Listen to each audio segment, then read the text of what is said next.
Good morning बच्चों, class 10th। इसके पहले हमें आप लोगों को जो है साइंस के आपके first chapter chemical reactions and equation में रासायनिक अभिक्रिया की परिभाषा और उसको रासायनिक अभिक्रियाओं को किस प्रकार संतुलित करेंगे इसके बारे में हमने बताया था। हमने आपको ये भी बताया था कि द्रव्य अविनाशिता के नियम के अनुसार रासायनिक अभिक्रियाओं में भाग लेने वाले पदार्थ तथा बनने वाले उत्पाद ना तो नष्ट होते हैं और ना ही उनको उत्पन्न किया जा सकता है, केवल एक प्रकार से दूसरे प्रकार में परिवर्तित किया जा सकता है। उसी श्रेणी में बच्चों आज हम आपको भिन्न भिन्न प्रकार की अभिक्रियाएं जो हमारे आसपास पाई जाती हैं उनके बारे में बताएंगे। ये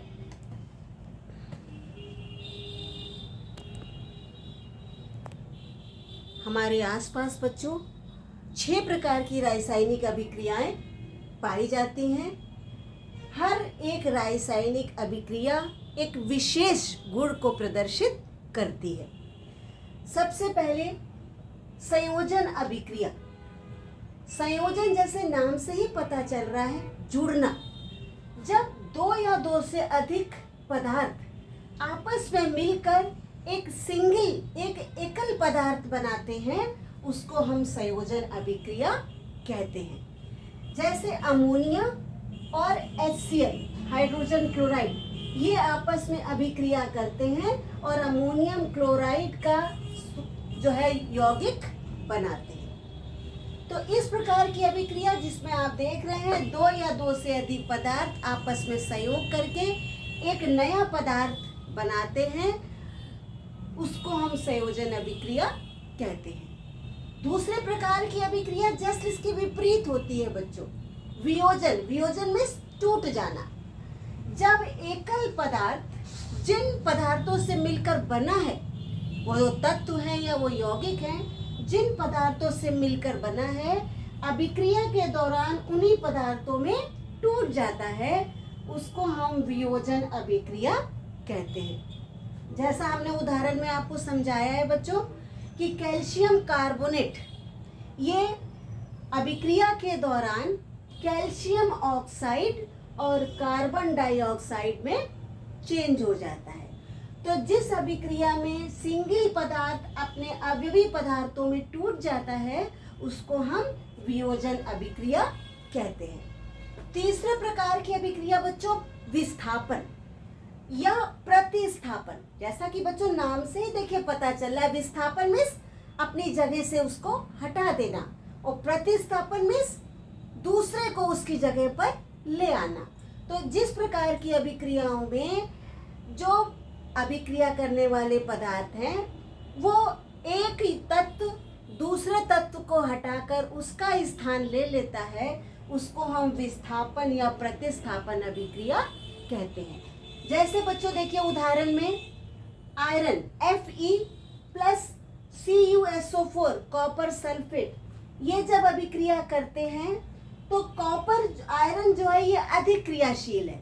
तो अधिक क्रियाशील होने के कारण ये कॉपर को हटाकर उसकी जगह स्वयं सल्फेट के संग अभिक्रिया कर लेता है और कॉपर अलग हो जाता है। तो विस्थापन अभिक्रिया में जो अधिक क्रियाशील पदार्थ होता है वो कम क्रियाशील पदार्थ को हटाकर उसका स्थान ग्रहण कर लेता है। तो इस प्रकार की अभिक्रिया को हम विस्थापन या प्रतिस्थापन अभिक्रिया कहते हैं। चौथे प्रकार के बच्चों जो अभिक्रिया है उसको हम द्विस्थापन या उभय अपघटन। द्विस्थापन का मतलब कि दोनों यौगिक जो अभिक्रिया में भाग ले रहे हैं वो एक दूसरे के स्थान को ग्रहण कर लेते हैं।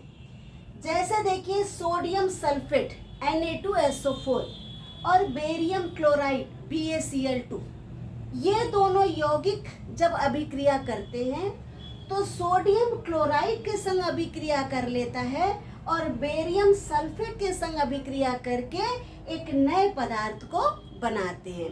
अर्थात दोनों यौगिक आपस में अपने तत्वों का अदला बदली कर लेते हैं।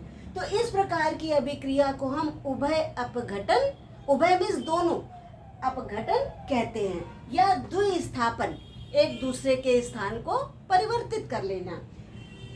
फिर बच्चों में आपको समझा रहे हैं सोडियम सल्फेट Na2SO4 और बेरियम क्लोराइड की जब अभिक्रिया की जाती है तो सोडियम क्लोराइड और बेरियम सल्फेट बनता है।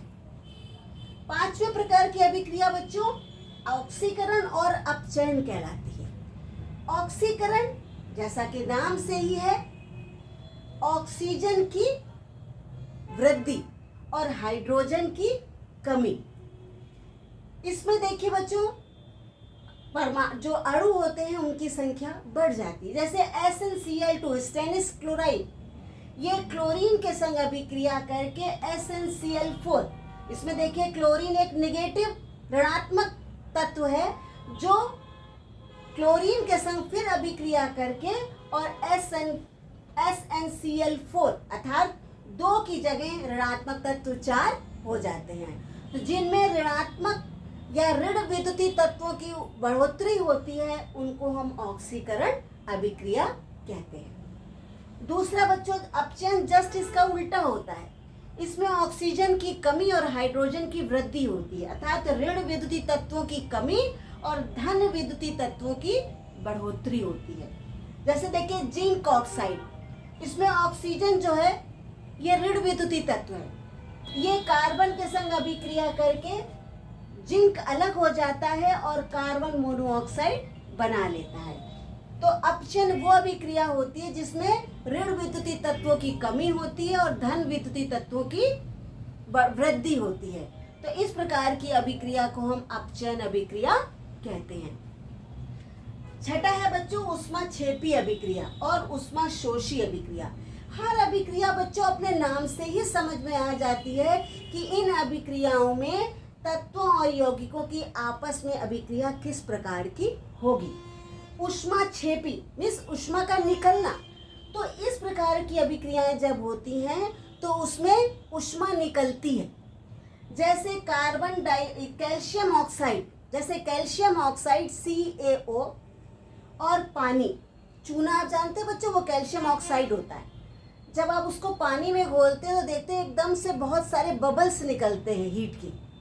तो कैल्शियम ऑक्साइड जब पानी में घुलता है तो कैल्शियम कार्बोनेट का अवक्षेप बनाता है और बहुत अधिक मात्रा में ऊष्मा निकलती है।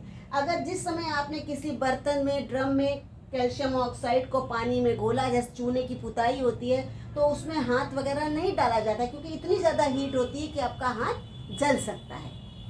तो इस प्रकार की अभिक्रिया को ऊष्माक्षेपी अभिक्रिया कहते हैं। दूसरा है ऊष्माशोषी। ये अभिक्रियाएं जब संपन्न होती है तो जो वातावरण की ऊष्मा होती है उसको अवशोषित कर लेती है। जैसे नाइट्रोजन और ऑक्सीजन, ये जब वातावरण की ऊष्मा को अवशोषित करके नाइट्रिक ऑक्साइड बनाते हैं। तो आपके आसपास लगभग ये 6 प्रकार की रासायनिक अभिक्रियाएं बच्चों होती हैं। इनको आप जब भी आपके परीक्षा में, बोर्ड एग्जाम्स में